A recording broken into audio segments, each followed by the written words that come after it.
want to welcome you guys to our session today. Internal marketing your company will love and will get you promoted. We're going to talk about how you can own your program, showcase your success, and boost your career. And before we jump into that, we're going to just quickly introduce ourselves. I'm Shruti. I'm head of demand gen at Inscribe, and I'm super excited to be here with my friend Bree. Thanks, Shruti. I am always excited to be on one of these sessions with you as well. I'm Brianna Valesky, head of content at Inscribe. And we are very excited to be chatting with all of you today. So why are we talking about internal marketing? Because women are 22% less likely to reach the manager level than their male peers in their career. This data is from a 2018 Accenture study called When She Rises, We All Rise. It's a really fantastic piece of research. I highly recommend you check it out. It doesn't include any data for non-binary folks, but I certainly hope that future ones do. But the sad truth here is that there are a lot of societal, cultural, even patriarchal factors that prevent women from rising in their roles, everything from not having flexible schedules or remote work options to accommodate caregiving, to even companies simply not addressing or preventing harassment in the workplace. But today, what we are going to focus on are a few things that are within our control. And one of those things is how you advocate for yourself and the women or non-binary people on your team. Shruti and I not only believe that internal marketing can help with that, we have actually experienced it ourselves. And at this point, you might be like, internal marketing, isn't that an HR thing? And the answer is no, that's technically internal comms. What we're going to be talking about today is something else entirely. Shruti, you want to go to the next slide and take it from there? Yeah, so we're going to talk about what internal marketing is. And when we're talking about internal marketing, we're talking about documenting and advocating your own marketing programs and their successes and the results you're seeing from that. It's cool for a lot of reasons. And honestly, this is something Bree and I talk a lot about just in our like one-on-ones and like talks, even when we weren't coworkers. We've been coworkers and then friends and now coworkers again. So taking a lot of different forms, but it's cool because you get to show off your ROI from your programs and helps you boost yourself in your career.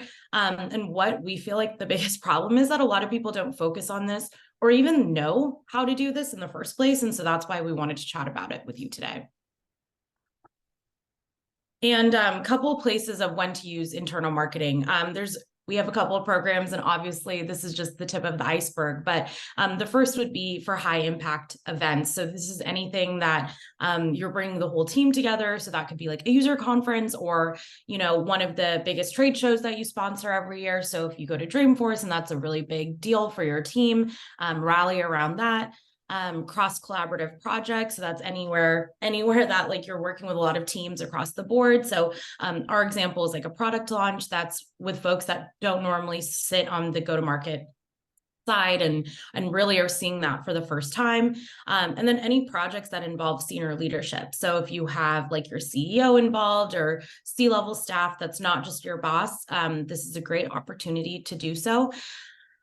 And I mean, honestly, these can all roll into one too. Like a user conference would be cross-collaborative and include your C-level. So yeah, I mean, anything that has a lot of eyes on it, you should be doing internal marketing for. You should be showing that off. That's a lot of work.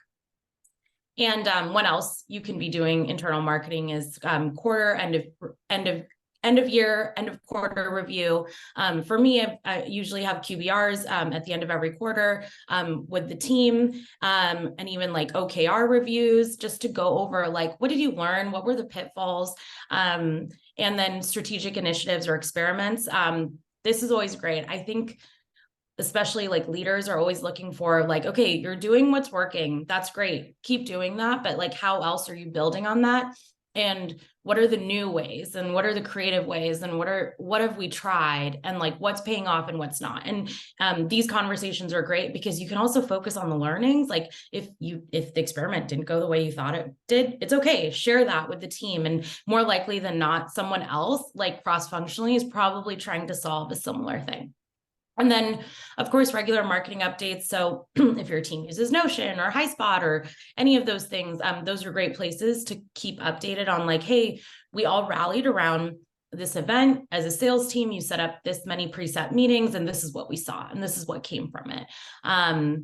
And I mean, these can take many forms, and we're going to talk about that a little later in our presentation as well. Hey, Sruthi, one of the Slacks I just got with a question is, whenever you're talking about the internal marketing and talking to different teams, what have you seen to be the most effective way to do that? Is it best to go through Slack and hit that @channel button? Is it best to send it to email and hope that people are seeing it? Or have you seen success with adding a level of competition to it of, hey, if you see this, comment this and you'll get a gift card or whatever that looks like? So we're going to be talking about that just in a few minutes, but Perfect. we have done all of that. And those are all great ideas. And if you're doing that, that's makes sense. And if that makes sense in your organization, everyone communicates differently, like keep doing it and double down on those efforts. But Bree can add to that. Yeah, I totally agree with what Sruthi said. I mean, your internal audience at your company is just like any sort of external marketing audience or group of prospects or customers that you're going after. You have to learn to understand like what channels they're going to engage with. You have to test and iterate, and you have to trust that like sometimes not all of your internal marketing is going to be ingested, but that doesn't mean that you should stop trying.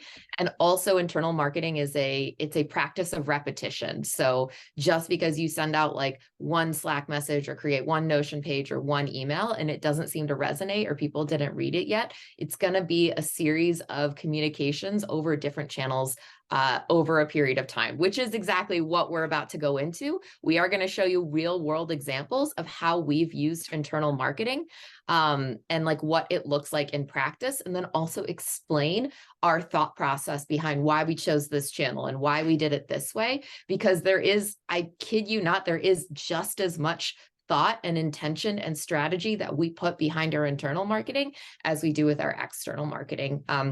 And we're going to talk about it in 3 buckets of 3 different strategies we use for internal marketing. And Sruthi, if you go to the next slide, we'll address that first bucket and use case for internal marketing. And this is to fortify your programs. This is all about proactively keeping your company or even just your go-to-market team or your entire department in the loop about the important, impactful programs. You don't need to tell them about every single blog post or every single email or every single social post, because then you're giving them a ton of information and it becomes too much spam. So you have to be really selective about when you're going to use internal marketing, just like those examples that Sruthi shared on a couple slides ago. Really want to focus on the meaningful programs that are going to move the needle and demonstrate to your entire company the value of your marketing and your marketing team. And you really can use this as a way to increase the success of your programs, especially if you use your marketing chops here to market your marketing. Make it relevant to your team members, make it exciting, make it fun. Yes, use spiffs if that's something that's been successful for you. We've been at different companies before where actually giving people spiffs didn't drive as much engagement. So we tried out different routes. Not only does it make you look good and create all this excitement, but if people are excited about your programs or your upcoming user conference or last week's product launch, your sales team, your customer success team, your product managers, they're more likely going to tell your prospects, your customers about those exciting events and programs that are happening. And if you go to the next slide, Shruti, we'll start with like our first real world example from a big campaign launch we ran here at Inscribe earlier this year. This is our Series B announcement in January. Our strategy for internal marketing was that the announcement went live early in the morning around 5 a.m. Pacific time, and we had an all hands meeting around 8:30 a.m. Pacific time. But obviously there was a gap between when the excitement and news started happening and when we were going to address the team. And we wanted to make sure that we were getting ahead of the news itself, and it felt like we were the ones that were in control and that the company was hearing it from us first. So after the news started going out, we sent a quick update via Slack, letting people know what's happening, how they can participate, and that more information was going to be coming in the all hands later in this meeting. For this example, this message came from me because we're on a small, lean, mean marketing team right now, but I've run teams in the past, and I'll make sure to have my team member who ran that specific project or program be the one to share the message in the public Slack channel so they get the visibility and the recognition. If you go to the next slide, Shruti. So we've sent out the Slack message, we've planted the seed, and by the time people get on the all hands, they're already excited. By the way, we're showing you actual slides that we have used in our own internal marketing, and they will have those like lovely little bubbles in the top right-hand corner to denote that. We would appreciate if you don't screenshot any of our slides or data. We have created templates for you that we're going to share at the end, and Katie will make sure you guys get access to all of them. So don't worry about like taking screenshots, because we've already done the work of building the slides for you. So this slide and the next few that we're going to look at are from that all hands announcement that we mentioned. And for this announcement, if you click once more, Sruthi, I myself talk through most of the specifics of the campaign, but again, this would be a situation where I could also elevate my team member or elevate someone who's on my team who maybe doesn't get as much of an opportunity to speak to the whole company. But in addition, in order to add like weight and importance to the announcement and the marketing campaign we were running around it, I had our CEO and co-founder come on the all hands to share what this announcement means and why it was so important for our company. And so sorry about that. And I mean, we went on full on pump up mode for this. You saw in the last two slides, we had a fancy GIF. That's a hot tip. People love seeing GIFs in presentations. Recommend including them when and where you can. And actually also for the all hand, we had music playing while people were coming into the Zoom room to keep the energy high. And even though these slides are internally facing, we still work really hard to make sure they look really nice and are really well designed so that we as a marketing team looked very polished and well put together in front of the rest of the company. Yes, again, the audience is just your internal team members, but this is still marketing. You want to capture and keep people's attention so that they take home your message. And we really try to keep the information on each slide pretty succinct. You go to the next slide, Sruthi, we want people to know the number one message that they should be taking away, not just from each slide, but also from the overall presentation. So we never fill up our slides with paragraphs of text, and we really try to stay away from having too many slides in any of our presentations to the whole company, because I think we've all been consumers of presentations where there's a lot of slides. Hopefully you guys don't think we have too many slides in this presentation, but really just focus on giving your audience just enough information to cover what needs to be covered, but also keep it short enough so that it's still exciting. And then on the next slide, you'll see that you don't have to be afraid to tell your company what you need from them and how they can participate. If you've successfully gotten your team members interested and excited, and really you yourself should be excited while you're sharing the information. Excitement is very effusive, like people capture it, and like when they see you smiling, they're going to smile, they're going to get excited. And then they should want to participate and feel like part of the excitement. These are some of the asks from our Series B campaign, but you could just as easily ask people to invite their prospects or customers to a virtual event, to share product updates or recent news coverage, or even job openings that you're trying to hire for. Do whatever they can to help spread the word for your company. And someone mentioned a spiff earlier in a question. Yes, you can include a spiff. I've been at organizations where the spiff was so effective and everyone was posting on social media and fighting to get those gift cards. Then I've been at different companies where no one was really interested in the spiff. So it's going to be different based on every single like different organization and company that you're in. And same with the channels. And I would also say, like, make it as easy as possible for them to participate. You might have noticed earlier that we included social media posting templates in that Slack message we sent to the team. Then we asked them to post again in these slides on the all hands and point them back to that Slack message to find the templates. Repetition, repetition, repetition. And yeah, on channels, like I'll note that so far we've only focused on Slack, and these all hands slides, they're two of our primary internal marketing channels because those are the ones we've seen the most success with in all the different tests and tools that we've tried. But you should focus on the channels that your company uses. Do you have a company wiki? Do you have a team that is really interested in Notion pages, sales enablement tool like HighSpot, or is email actually a channel your company uses? Take advantage of that. But Sruthi, you want to tell us about the next really impactful way to use internal marketing? Actually, Yeah. before we jump to that, we actually had a question come in, Brianna, in the community. What do you do whenever you've tried all these efforts and you still can't get folks to participate? I know there's so many more tenured orgs where we see this problem in, more enterprise usually, that are just like, oh, we don't really see the power of LinkedIn, or we don't want to promote. Like, what do you do with that? Because so often, like a lot of us are really lucky to be in startups, or people are so excited about it, or like, yeah, let's be on LinkedIn and do this. But what if you're not so lucky for that? Yeah, I would say there's two routes that I would recommend there. One, if it's something like posting on social, I would totally recommend investing in an employee advocacy tool.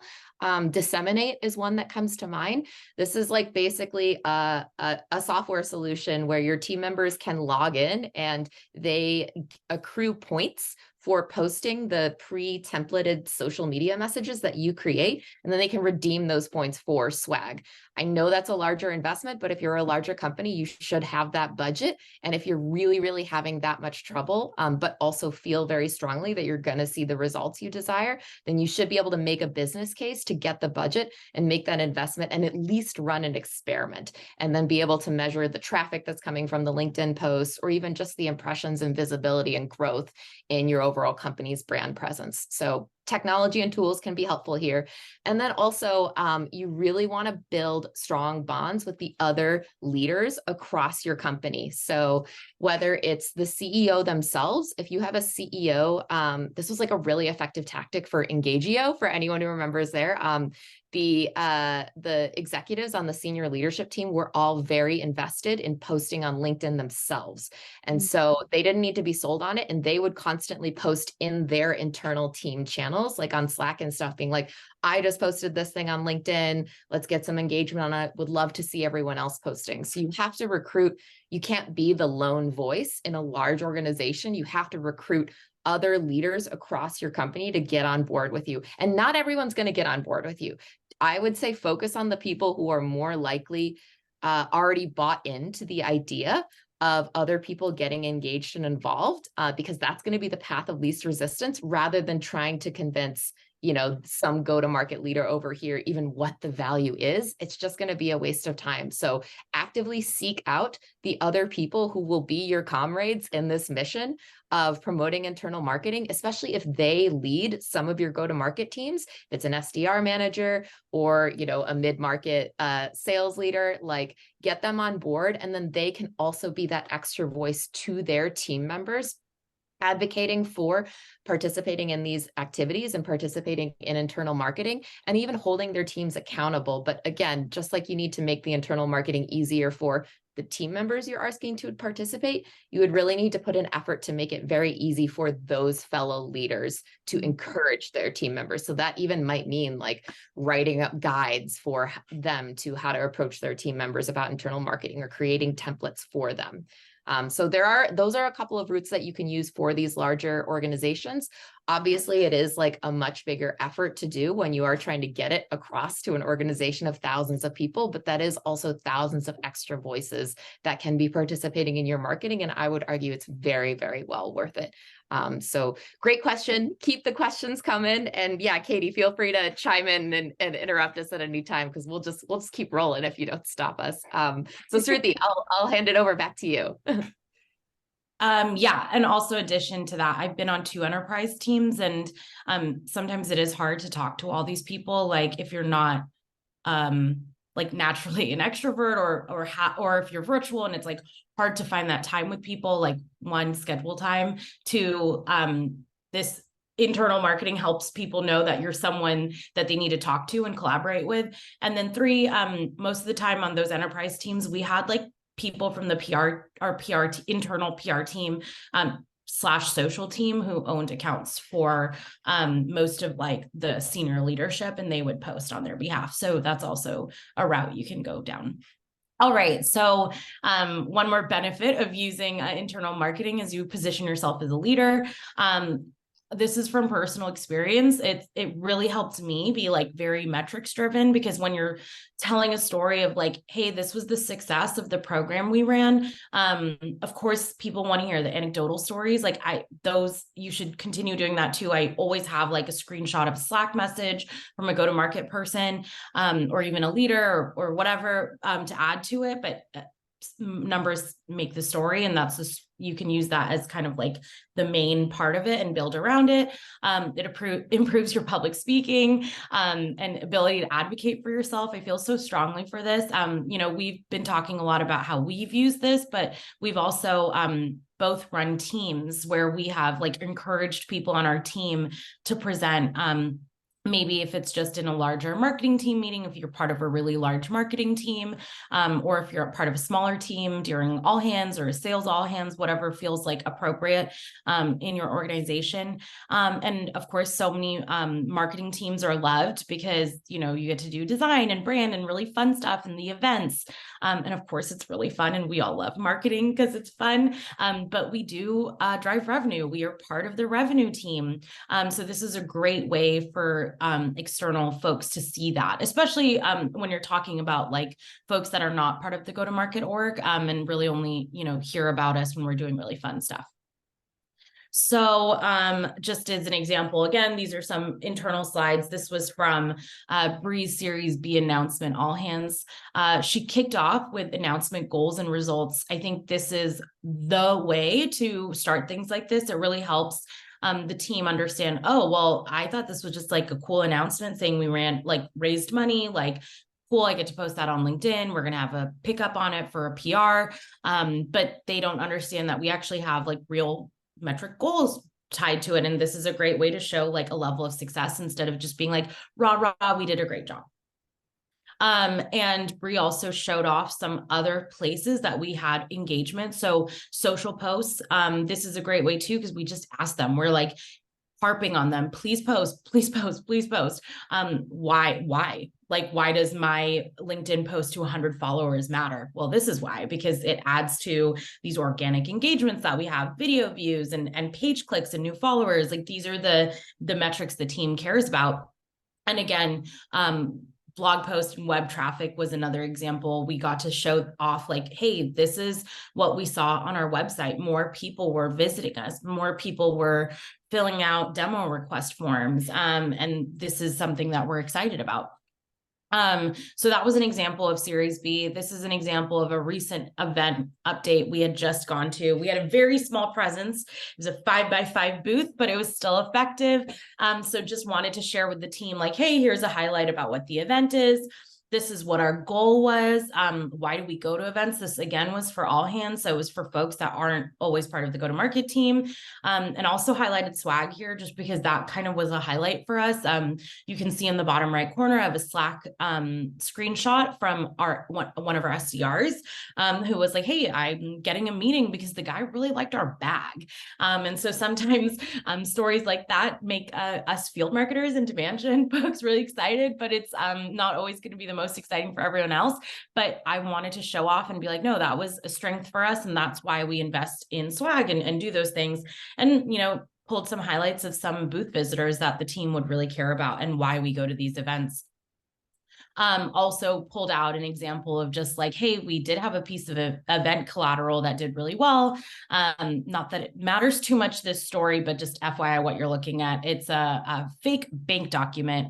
Inscribe, we detect document fraud using AI. So this is a real life example of like, hey, can you spot the fraud in this document? Oh, you couldn't. Turn to the other side, you can see what Inscribe would detect using AI. So it was a very tangible piece that we could use at the event space, along with some of our preset meetings. The whole event was just based off of like one-to-one meetings, matchmaking type of thing. I think we've all sponsored or been to something like this ourselves. But we had our sales reps use this in their conversations as well. So we got to see one of our sales reps live. And she's talking to him as he's studying the document. And back behind the scenes, Bree was able to post this on social, and we got engagement from ICP that we really, really care about. So an example like this was really effective to the team to be like, oh, it's like a full channel situation. And then, of course, here's my big Slack update. Actually, I wrote this with the team that was on the floor. I had a Google Doc open right after the event ended, and I was like, guys, let's go. I want all the highlights. I want all the updates. Obviously, I had a team of 4, including myself. That's way easier to rally and bring together. But I've done this with groups of 30 as well. You just set aside time at the end of the event and say, hey, we need a quick debrief. I need everyone here, and I need everyone to Slack me 2 highlights from 2 meetings that you had. And just, this was live. This was at 6:43 p.m. in Vegas. I was late for dinner with my team because I was writing this, and it was great. I think people were just like, oh, it was really great to just see what happened. Our head of finance even was like, oh, I just like seeing what happened. You can see it's not really focused on metrics. It's really more focused on the story. Here are the partners we met with. Here are the investors that we saw. Here are co-marketing conversations we had. And then of course, here are the great meetings we had, and here's what we learned. And of course, these are the channels that work for us, but I've done this over email. But anywhere you can document what happened right when it's fresh in your mind, it's going to be super effective for you. If there's no questions, I'm going to pass it to Bria and talking about our last use case.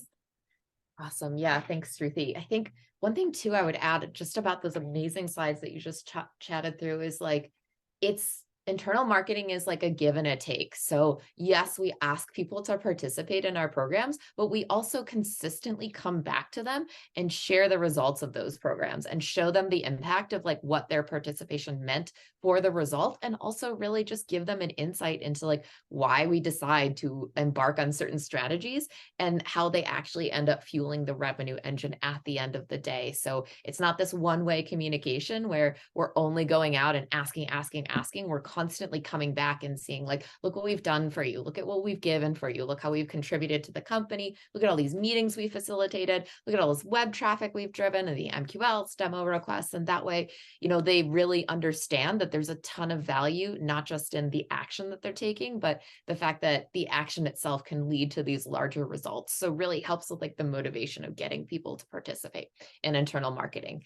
But for our last, and perhaps for this presentation, most important use case for internal marketing is to get you that job or the promotion that you know you deserve. Internal marketing by nature sort of forces you to document your playbooks and your successes and your learnings, which you can then take with you wherever you go. You can talk through the materials you've created in job interviews and performance reviews because you've already laid out the story and even practiced it and pulled all the data that you need to tell it effectively. And you can even use those materials for thought leadership and other ways to bolster your career. As you saw at the very beginning with what Shruti and I have done, from awards to speaking sessions to webinars and virtual events, to literally what we're doing right now. It's kind of meta. We're showing you our internal marketing slides in a session about internal marketing because we've already put in the effort to put them together for ourselves and our own careers. If you go to the next slide, Shruti, I'll start with just like a playbook. This is a slide that I've actually used this playbook multiple times at multiple different companies. And so I've had many different iterations of this slide. And it's just meant to show people like what our integrated Series B launch campaign included.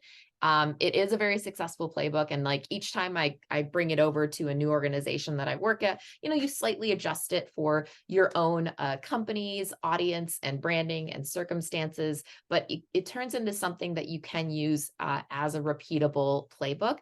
And it'll be fairly easy each time you do reuse it, because one, you've done it before, so you have better insight on the pitfalls, but also you're really able to talk through it and even recite it in your sleep because you've had a lot of practice, like explaining the strategy. And also if you're in a job interview being like, well, this is how I'd approach this type of campaign. We go to the next slide, we'll take a look at a different type of strategy and tactic that we use, again, just to create more visibility around our team and programs. This is a public marketing Slack channel that we have. And you can see that we've included, if you look at that screenshot on the top right-hand side, we've even included in the description that this is a space for us to chat about marketing campaigns, share marketing data, where anyone in the company can come and ask the marketing team questions. And we even share marketing wins.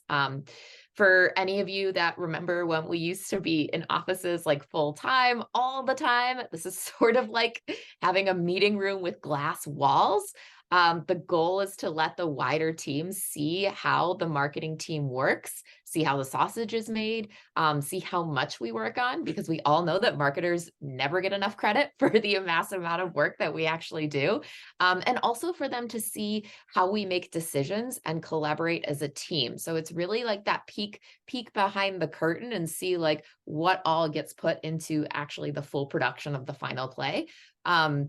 Of course, we still have our private marketing team Slack channel. It's a safe space where we can actually talk about stuff. Sometimes we actually use that private Slack channel to strategize what we're going to put in this public Slack channel.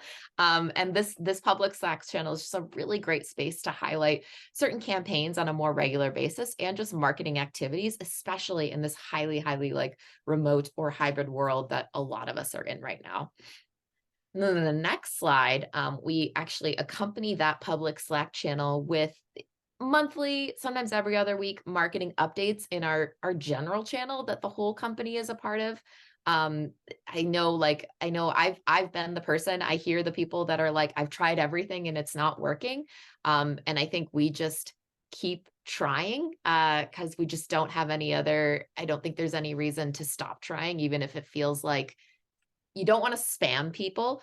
As long as you're focusing on the impactful updates, then you can ensure that it doesn't turn into noise. And we've really found a ton of success with transitioning a lot of like the regular updates that we would just be talking to people about if we were in the office having hallway conversations into actual Slack messages and conversations. And most importantly, we always, always, always begin and end with marketing metrics. Not only do we share updates on OKRs and MQLs, but we actually include screenshots of dashboards from Salesforce and any other visually interesting things coming out of marketing. It's always really nice to include visuals and imagery when and where you can, because as humans, we are quite visual creatures, and images stick out in the walls and walls of text on something like Slack. One of the questions, one of the questions I just got in the Slack community was, do you ever use Loom instead of typing everything out? I love that idea. I think Loom is a great channel if it feels like, great tactic. If it feels like video is something that people are going to resonate with really well. For us, since we are still a smaller team, we have all hands meetings every other week. So we tend to just focus on channeling our like video and not in person, but like live communication for those channels, because then we can get the engagement and respond to like chat messages on the team. But I love the idea of using Loom. I think that's brilliant, especially if you have a very, very large team that is stretched out like across multiple time zones across the globe. So I love that idea. Awesome thing. I would definitely say go ahead and try it to whoever asked that, because at this point, everything's worth trying.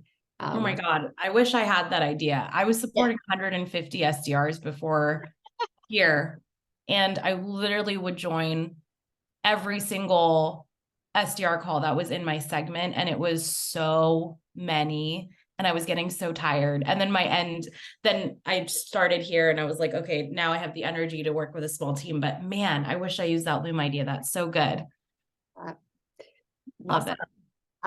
Okay. And then on the next slide, like we keep saying, just use the channels that your company uses. And a lot of this for us was just like observation. Sruthi and myself, I think, are old school Google Drive people. We live and die by our Google Docs, but at Inscribe, we found we have a team of engineers and executives who love using Notion.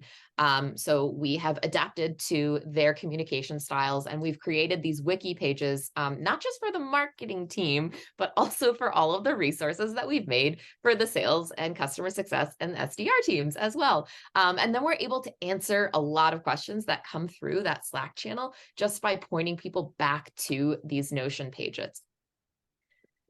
Okay, a couple more slides, and then you don't have to hear my voice endlessly drone on for forever. But this is, in my opinion, like the really, really cool stuff. This is the stuff that you can use to impress people, impress your manager, impress your manager's manager in performance reviews and job interviews. The next few slides are from my content year in review for 2022, where I do a look back of most, if not all of the work from the previous year and analyze the results.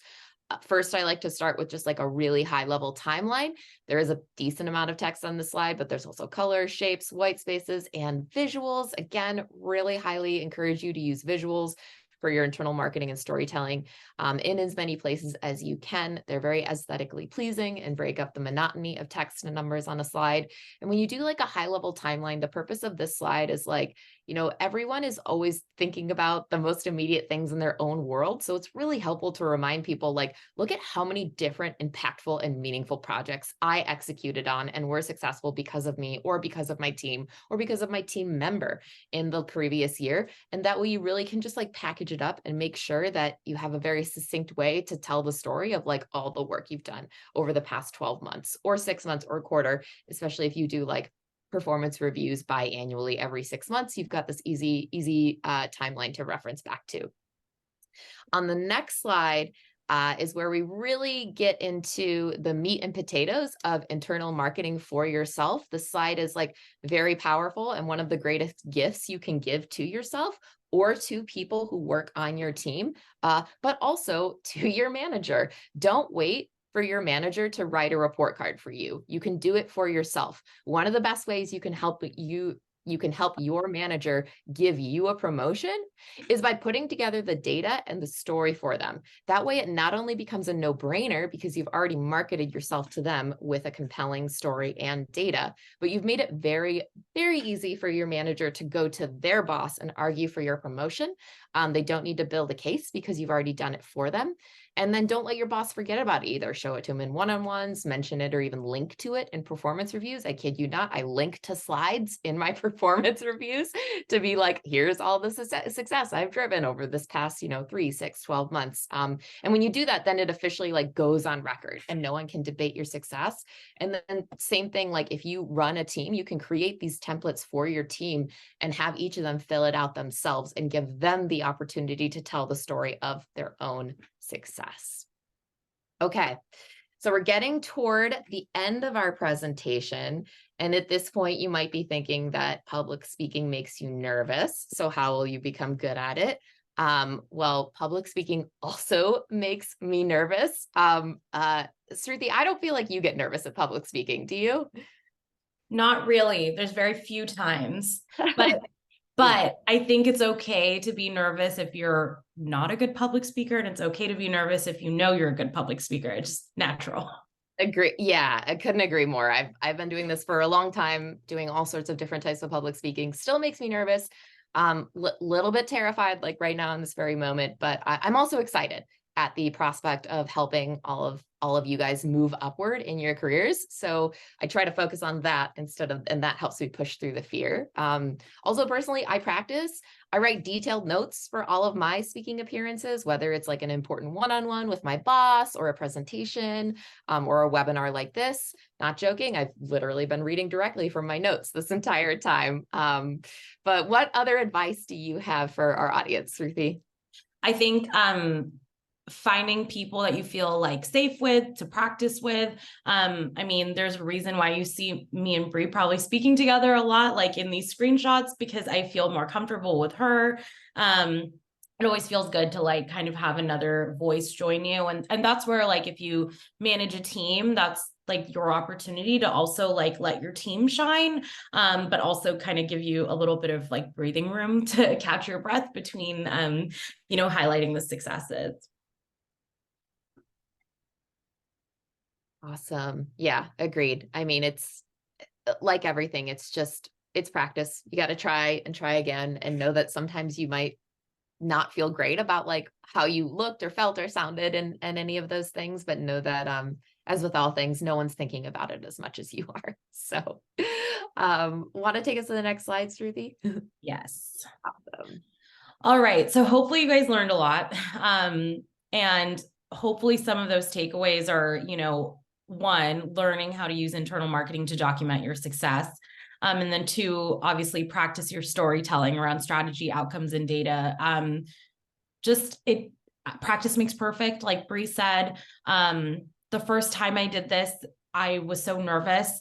But I remember being able to like use the first couple slides that I had put together for like some of my team successes and program successes, and like actually even using them on like calls with like mentors in the industry. It kind of gave like a baseline of like who I was and what I've already achieved. And then therefore we could talk about like what I was trying to achieve in the future. And don't worry, we did make templates for you so we can walk you through those really quick.